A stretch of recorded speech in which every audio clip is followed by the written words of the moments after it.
Bonjour à tous. Je voudrais vous parler de Mohamed Saoud. Grâce à Alexandre Rifai, un homme d'origine syrienne extrêmement courageux et très actif sur X, ex-Twitter, je découvre l'existence et la disparition de Mohamed Saoud, un blogueur saoudien qui n'a pas donné signe de vie depuis le 3 octobre dernier. Mais pourquoi est-ce que je vous parle de lui ?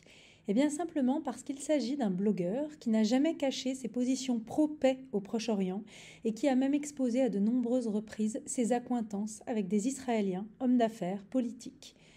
En 2019 par exemple, il avait reçu un accueil hostile à Jérusalem. Des chaises lui avaient été lancées à la figure et des gens lui avaient craché dessus en l'expulsant de la mosquée Al-Aqsa. Son dernier message date du 3 octobre 2023. Il écrit sur X. Les amis, est-ce un rêve ? Un livre de Torah et les 4 espèces ici à Riyad pendant la fête de Sukkot, ouvertement. Qu'est-ce, sinon la vraie paix ? La paix est déjà là.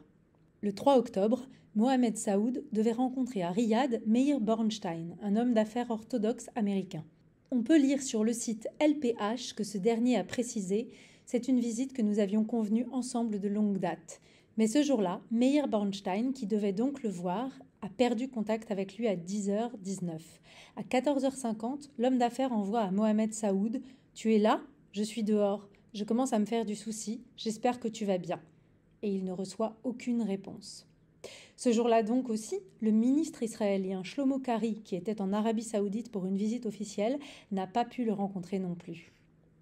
Alors, en cherchant un peu sur Internet qui s'était intéressé à cette histoire et qui en avait parlé, j'apprends par I24 que le journaliste israélien spécialiste du monde arabe, Eddie Cohen, qui travaille pour Arutz Sheva, s'était entretenu avec le blogueur la veille. Mohamed Saoud serait, selon lui, ou aurait été détenu par la police saoudienne.